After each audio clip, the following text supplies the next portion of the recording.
Hello students, पिछले class में हम लोग बात कर रहे थे इक्विलिब्रियम पर। तो इक्विलिब्रियम क्या होता है और कितने टाइप का होता है, स्टेबल, अनस्टेबल, न्यूट्रल, ये बात हम लोग समझ चुके थे। अब हम लोग इक्विलिब्रियम का एनालिसिस करेंगे through potential energy and position graph. UX graph अगर हमको दिया हुआ है तो उससे हम किस तरीके से इक्विलिब्रियम के बारे में कंक्लूजन निकाल सकते हैं ये समझते हैं। तो हेडिंग डाल लेंगे।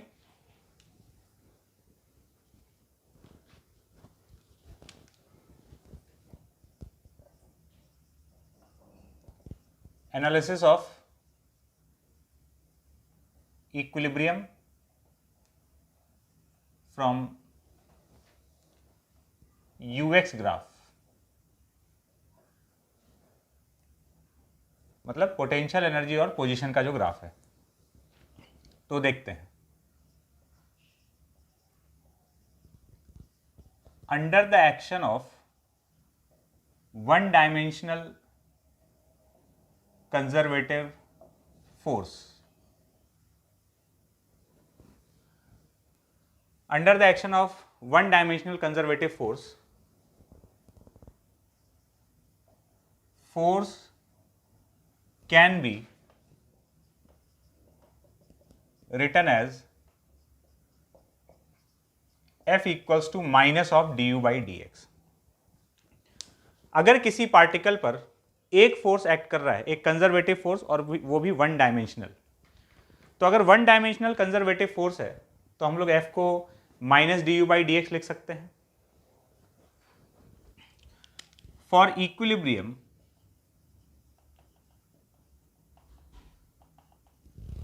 और अगर वो पार्टिकल इक्विलिब्रियम में हुआ तो इसका मतलब फोर्स जीरो है, और अगर फोर्स जीरो है तो इसका मतलब ये हुआ कि D U by D X zero है। और D U by D X है क्या चीज? फोर्स जीरो मतलब D U by D X zero, और D U by D X क्या चीज है? This is slope of UX graph. तो अगर पोटेंशियल एनर्जी वर्सेस पोजीशन के ग्राफ का स्लोप कहीं जीरो है तो वहां पर फोर्स जीरो है, और फोर्स जीरो है मतलब इक्विलिब्रियम है। तो अब हमको कभी भी यूएक्स ग्राफ देगा तो यूएक्स ग्राफ में इक्विलिब्रियम अगर आइडेंटिफाई करना है तो हम देख लेंगे कहां पर स्लोप जीरो है। अब उसके बाद सवाल ये आता है कि ये कैसे आइडेंटिफाई करेंगे कि वो कैसा इक्विलिब्रियम है, स्टेबल है, अनस्टेबल है, न्यूट्रल है। तो समझते हैं यूएक्स ग्राफ से इसका एनालिसिस।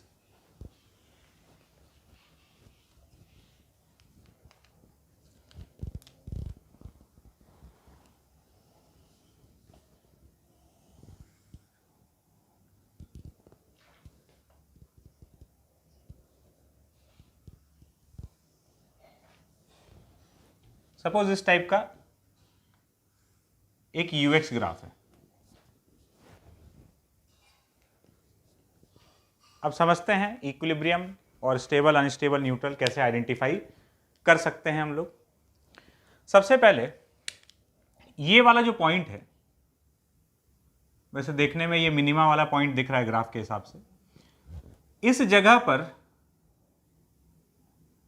टेंजेंट अगर ड्रॉ किया जाए, इस पॉइंट को हम x1 बोल देते हैं, ठीक है। यहां पर du बाई डी एक्स का वैल्यू जो है वो जीरो है, मतलब इस जगह पर फोर्स जीरो हो गया।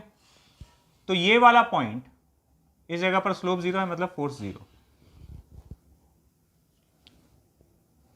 तो x1 वाले पॉइंट पर फोर्स का वैल्यू जीरो है। तो ये इक्विलिब्रियम है।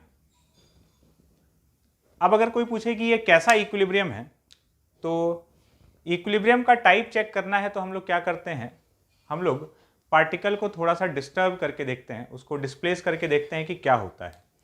अगर वो वापस अपने पोजीशन पे आ रहा है, आना चाह रहा है तो स्टेबल, दूर जाना चाह रहा है तो अनस्टेबल, और कुछ नहीं चाह रहा है तो न्यूट्रल। पार्टिकल यहाँ था, यहाँ पर फोर्स जीरो है, हम थोड़ा सा इधर डिस्प्लेस किए। इस जगह पर अगर देखना है कि फोर्स किधर है, इधर आ जाएगा कि इधर आ जाएगा कि कुछ नहीं आ रहा है, तो यहां पर अगर फोर्स देखना है तो चलो यूएक्स ग्राफ देखते हैं।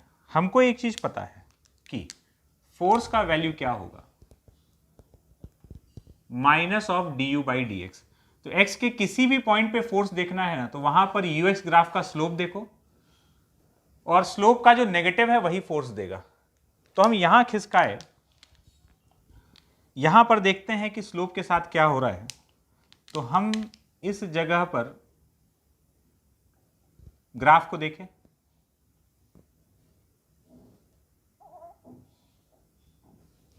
तो यहां पर जो टेंजेंट है ये, इसका स्लोप पॉजिटिव है, du by D x positive. और अगर du by D x positive है इस जगह पर, तो फोर्स है minus D U by D x, force negative हो गया। फोर्स नेगेटिव हो गया, इसका मतलब इधर खिसकाए हैं तो फोर्स इस तरफ आ रहा है।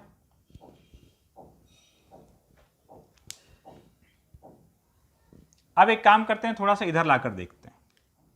हम यहां लाकर देखें, थोड़ा सा इधर डिस्प्लेस किए, यहां पर देखते हैं फोर्स किधर है, राइट में है कि लेफ्ट में है। तो ग्राफ पर हम चले गए, टेंजेंट ड्रॉ किए, यहां पर हम देख रहे हैं कि टेंजेंट का जो स्लोप है du बाई डी एक्स, ये तो नेगेटिव है, ऑब्ट्यूस एंगल बना रहा है। du by D x negative है, इसका मतलब फोर्स पॉजिटिव है।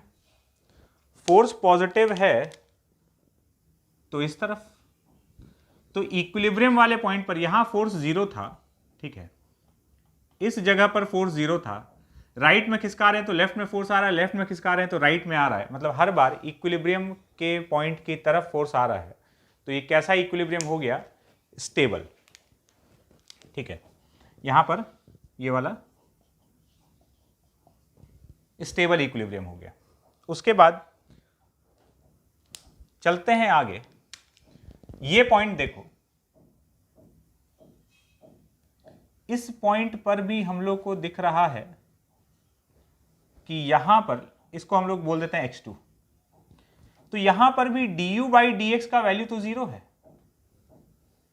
ठीक है, टेंजेंट ऐसे बनेगा। तो यहां पर भी अगर du by D X zero है तो फोर्स जीरो हो गया।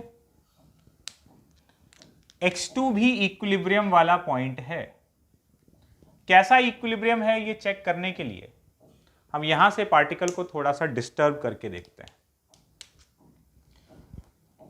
थोड़ा सा आगे लेके गए, यहां पर, यहां से यहां खिसका है, तो इस जगह पर फोर्स का वैल्यू देखना है। तो ग्राफ में चलते हैं, यहां टेंजेंट ड्रॉ किए इस पॉइंट पर, तो ये टेंजेंट का जो स्लोप है du बाई डी एक्स, ये तो नेगेटिव आ रहा है। स्लोप नेगेटिव आ रहा है, इसका मतलब फोर्स पॉजिटिव होगा, क्योंकि f तो minus of du by D X है। तो फोर्स अगर पॉजिटिव है, इधर खिसकाए हैं, फोर्स पॉजिटिव है तो इधर लग रहा है। इसी तरीके से हम लोग थोड़ा सा इसको लेफ्ट में डिस्प्लेस करके देखते हैं। एक बार डिस्प्लेस करके देखो तो क्या आ रहा है स्लोप, तो ट्राई करके देखें, इधर खिसकाने पर क्या आ रहा है स्लोप, एक्सपेक्टेड है क्या आना चाहिए, देखते हैं। थोड़ा सा इधर लेके आए,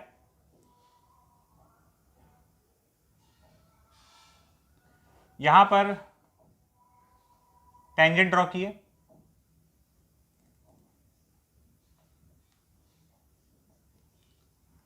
टेंजेंट का स्लोप हम लोग को दिख रहा है positive, du by D x positive है, इसका मतलब फोर्स नेगेटिव है। तो यहां थोड़ा सा लेफ्ट में खिसकाए और फोर्स नेगेटिव है, मतलब इस तरफ है, तो इधर खिसकाएंगे तो उधर भाग जाएगा, इधर खिसकाएंगे तो इधर भाग जाएगा। तो ये तो इक्विलिब्रियम छोड़कर भागना चाहता है। ये कैसा है, ये अनस्टेबल इक्विलिब्रियम है।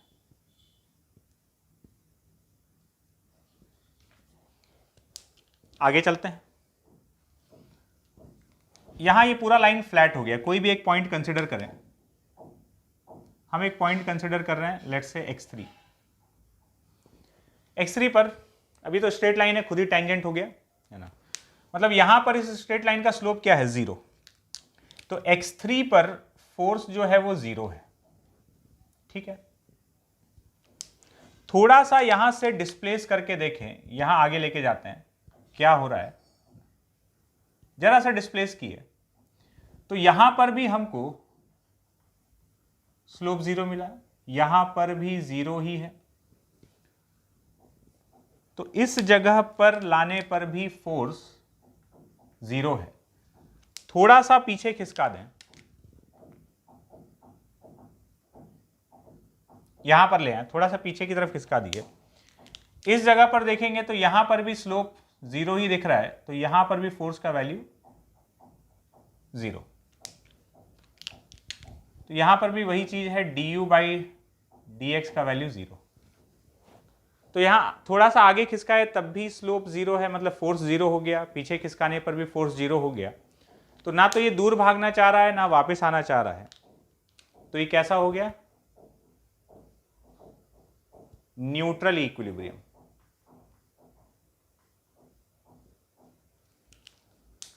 तो ग्राफ में हम लोग तीनों पॉइंट, यूएक्स ग्राफ में स्टेबल इक्विलिब्रियम ऐसा दिखेगा, ऐसा को अगर कोई पॉइंट है तो बेसिकली ये पॉइंट ऑफ मिनिमा दिख रहा है। जहां पर हम लोग स्टेबल इक्विलिब्रियम का बात कर रहे हैं ये पॉइंट ऑफ मिनिमा है, और अनस्टेबल इक्विलिब्रियम जहां पर दिख रहा है वो पॉइंट ऑफ मैक्सिमा है। अगर ग्राफ दिया होगा तो अब तो हम लोग तुरंत पकड़ लेंगे कि यार ये स्टेबल है, अनस्टेबल है या फिर न्यूट्रल है। अगर ग्राफ देने की जगह u और x का इक्वेशन दे दिया तो हम कैसे पकड़ सकते हैं, ये देखो, du/dx 0 and d2u/dx² greater than 0। ये हम, अगर ये कंडीशन है तो वहां पर स्टेबल इक्विलिब्रियम होगा। बेसिकली ये हम मिनिमा का कंडीशन लिखे हैं, ये जो कंडीशन लिखा हुआ है ये मिनिमा का कंडीशन लिखा हुआ है ना, dy/dx 0 and d2y/dx² greater than 0, तो वहां पर मिनिमा मिलेगा। और हमको पता है जहां पर मिनिमा है वही तो स्टेबल इक्विलिब्रियम है। तो स्टेबल इक्विलिब्रियम वाले पॉइंट पर u मिनिमम होता है, तो हम बेसिकली मिनिमा का कंडीशन लिख दिए, वही स्टेबल इक्विलिब्रियम का है। यहां पर लिखेंगे d2u/dx² greater than 0, greater than नहीं, लेस देन 0। अनस्टेबल इक्विलिब्रियम पर पोटेंशियल एनर्जी मैक्सिमम होता है, मैक्सिमा वाला पॉइंट है। न्यूट्रल इक्विलिब्रियम पर अगर बात करें तो du/dx का वैल्यू 0, d2u/dx² 0, d3u/dx³ 0। जितना भी हायर ऑर्डर डेरिवेटिव्स है, अगर किसी पॉइंट पर 0 हो रहा है, du/dx, d2u/dx², d3u/dx³, अगर सारा हायर ऑर्डर डेरिवेटिव किसी पॉइंट पर 0 है तो वो कैसा पॉइंट हो जाएगा, वो न्यूट्रल इक्विलिब्रियम वाला पॉइंट हो जाएगा। बात क्लियर है? तो ये हो गया इक्विलिब्रियम का एनालिसिस यूजिंग यूएक्स ग्राफ। चलते हैं आगे।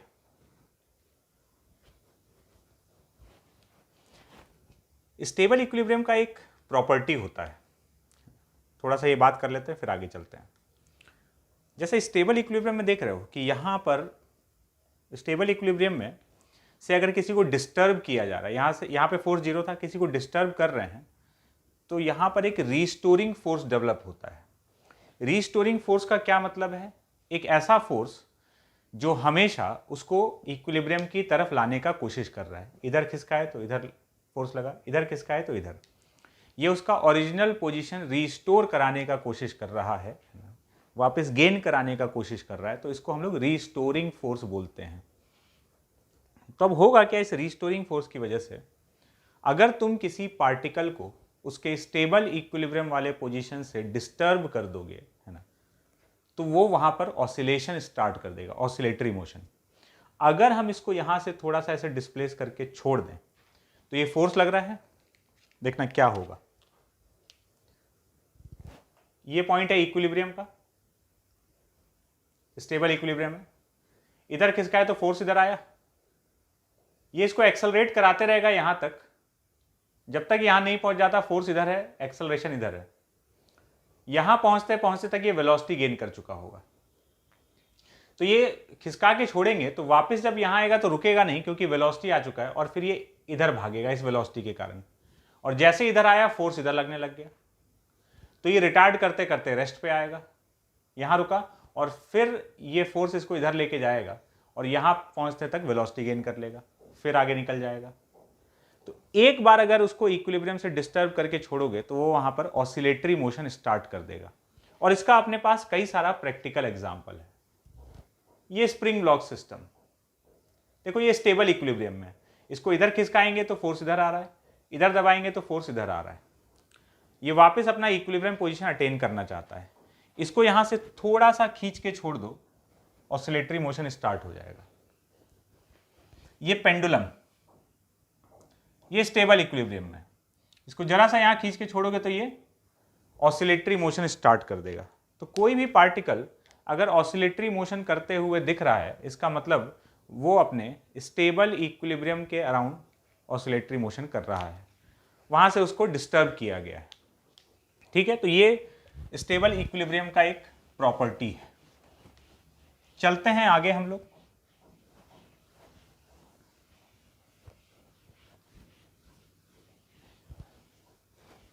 अब हम लोग बात करेंगे पावर।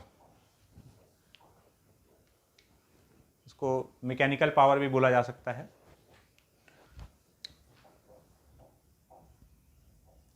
क्योंकि जब हम लोग 12th में एक चैप्टर पढ़ेंगे करंट इलेक्ट्रिसिटी, तो वहां पर भी हम लोग सर्किट में पावर का बात करेंगे, लेकिन वो इलेक्ट्रिकल पावर होगा, है ना। यहां पर हम लोग जो पावर का बात कर रहे हैं वो मैकेनिकल पावर।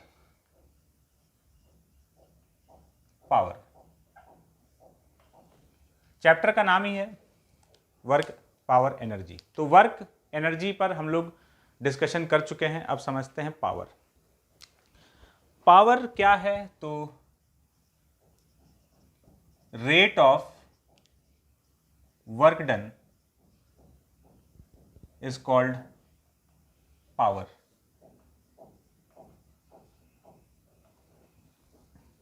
मतलब यूनिट टाइम में कितना वर्क किया जा रहा है, रेट ऑफ वर्क डन मतलब यूनिट टाइम में कितना वर्क किया जा रहा है, उसी को बोला जा रहा है पावर। पॉजिटिव वर्क किया जा रहा होगा तो पावर पॉजिटिव है, नेगेटिव वर्क किया जा रहा होगा तो पावर नेगेटिव है। और जब भी कोई चीज रेट से डिफाइंड होता है ना, तो रेट हमेशा दो प्रकार का होता है।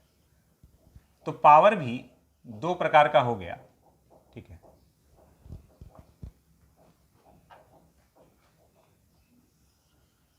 पावर जो है वो दो प्रकार का हो गया। कौन कौन सा? एक तो एवरेज पावर और दूसरा इंस्टेंटेनियस पावर।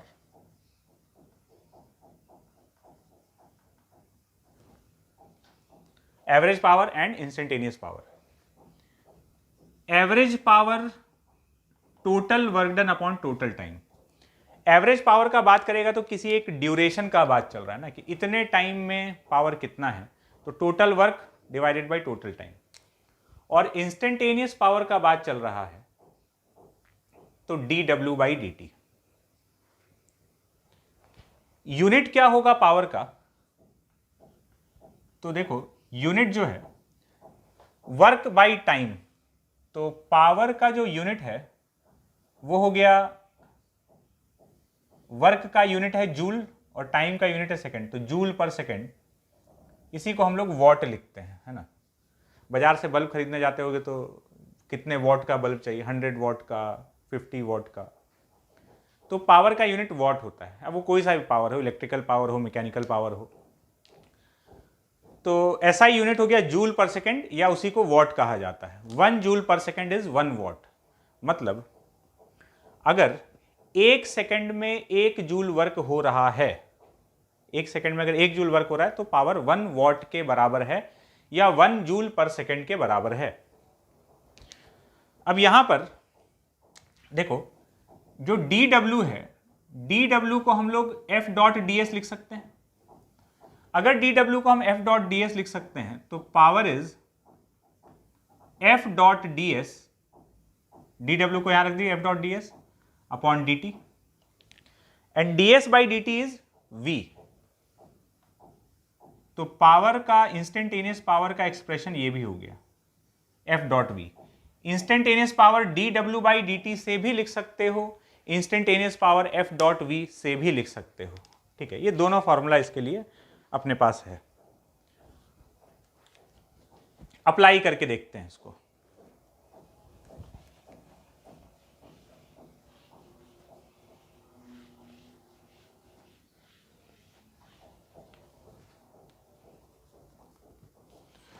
एक पार्टिकल है, प्रोजेक्टाइल है, एक प्रोजेक्टाइल को u स्पीड से थीटा एंगल पे थ्रो कर दिया गया,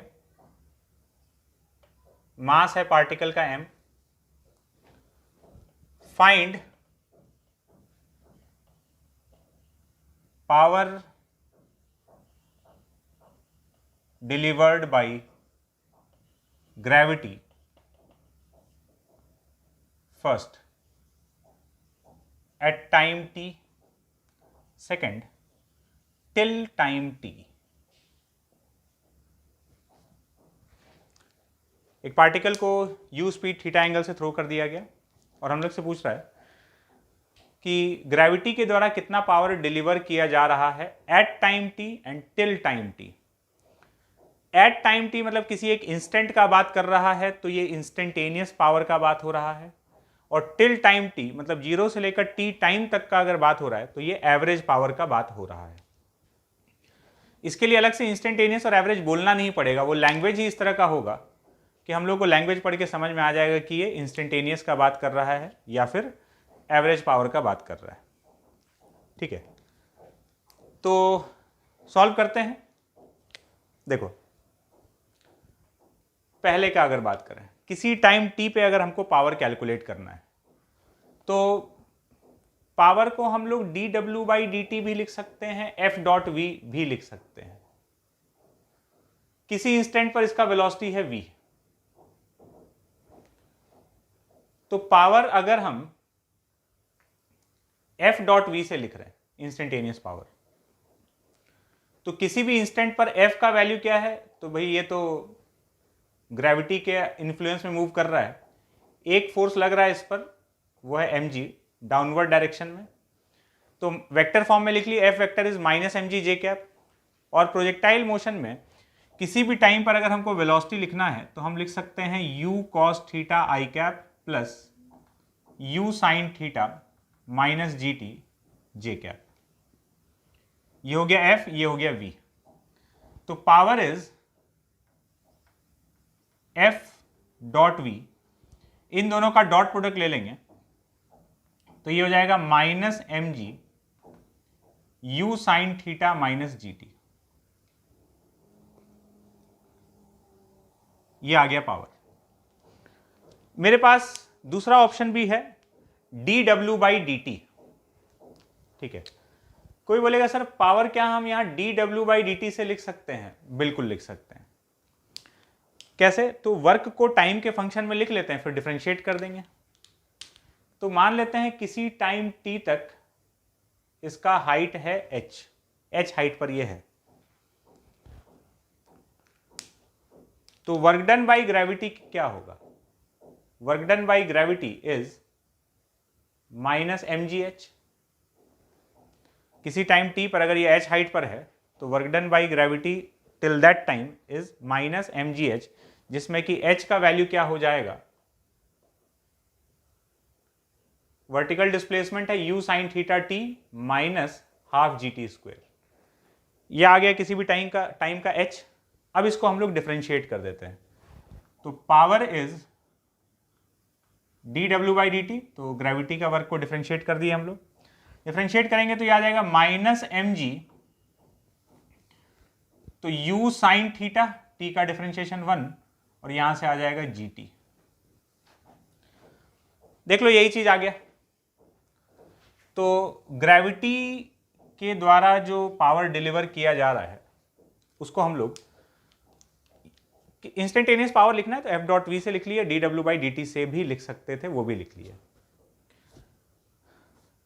अब ये पावर नेगेटिव है या पॉजिटिव ये तो डिपेंड करता है। देखो यहाँ माइनस साइन लगा हुआ है, अब ये क्वांटिटी कैसा है, नेगेटिव है या पॉजिटिव है, उसके हिसाब से पता चलेगा कि एक्चुअली में पावर नेगेटिव है कि पॉजिटिव है। अगर हम लोग यहाँ टाइम का वैल्यू ये जो t है, t less than u sin theta by g पर देखेंगे। ठीक है, t less than u by g sine theta मतलब हाईएस्ट पॉइंट से पहुंचने के पहले तक का बात हो रहा है। तो हाईएस्ट पॉइंट्स पहुंचने के पहले तक इसका स्पीड कम हो रहा है ना, डिस्प्लेसमेंट ऊपर हो रहा है, ग्रेविटी नीचे है, मतलब नेगेटिव वर्क हो रहा है। नेगेटिव वर्क हो रहा है मतलब एनर्जी ले रहा है ग्रेविटी। ठीक है, तो स्टार्टिंग से लेकर हाईएस्ट पॉइंट तक पहुंचने के दौरान हर पॉइंट पर नेगेटिव वर्क किया जा रहा है। नेगेटिव वर्क किया जा रहा है तो इसमें टी का वैल्यू अगर less than U sine theta by G रखेंगे तो ये क्वांटिटी पॉजिटिव आएगा, तो ये ओवरऑल क्वांटिटी नेगेटिव हो जाएगा क्योंकि माइनस लगा हुआ है, तो पावर तुमको नेगेटिव दिखने वाला है। पावर नेगेटिव आने का मतलब ग्रेविटी जो है वो इससे एनर्जी खींच रहा है, नेगेटिव वर्क कर रहा है। फिर टाइम का वैल्यू अगर u sine theta by G से ज्यादा रखेंगे, u sine theta by G से ज्यादा रखने का मतलब है कि ये हाईएस्ट पॉइंट को क्रॉस कर चुका है, अब जो है वो नीचे आ रहा होगा, तो अब स्पीड बढ़ रहा होगा, डिस्प्लेसमेंट भी नीचे की तरफ हो रहा है, फोर्स भी नीचे लग रहा है, तो अब ग्रेविटी के द्वारा पॉजिटिव वर्क हो रहा है। ठीक है, तो पावर पॉजिटिव आएगा। और अगर यहां से मैथमेटिकली देखना चाहते हो तो ये जब तुम टाइम का value u sine theta by G से बड़ा वैल्यू रखोगे तो ये क्वांटिटी नेगेटिव हो जाएगा, और एक नेगेटिव पहले से लगा हुआ है। और अगर टाइम का वैल्यू हम exactly u sine theta by G रख दें इसमें, तो हमको पावर 0 मिलेगा। u sine theta by G मतलब एकदम हाईएस्ट पॉइंट पर है, तो इस समय वेलोसिटी हॉरिजॉन्टल, फोर्स वर्टिकल, तो एफ डॉट वी का वैल्यू 0। तो इस मोमेंट पर यहां से अगर dt इंटरवल में देखा जाए तो ना तो पॉजिटिव वर्क हो रहा है और ना ही नेगेटिव वर्क हो रहा है, तो इस dt इंटरवल में वर्क जो है वो 0 हो रहा है। डिस्प्लेसमेंट इस डायरेक्शन में होने वाला है, फोर्स इधर लग रहा है। तो ठीक है, हम लोग थोड़ा बढ़िया से इसका एनालिसिस भी कर लिए। तो ये तो हुआ पहला पार्ट कि भाई किसी टाइम t पर कितना पावर डिलीवर किया जा रहा है। सेकेंड पार्ट पे चलते हैं। सेकेंड पार्ट में बोल रहा है कि power delivered by gravity till time t, time t तक कितना पावर दिया गया। तो टाइम t तक अगर पावर का बात करना है,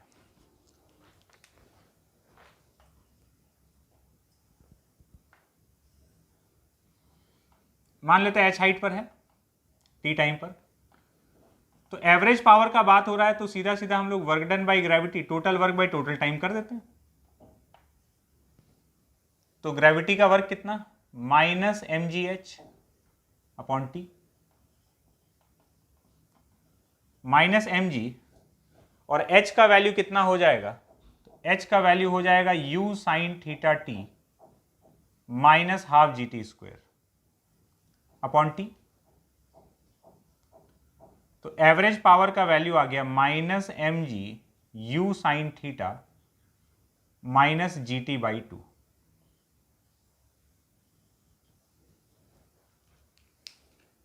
टोटल वर्क बाई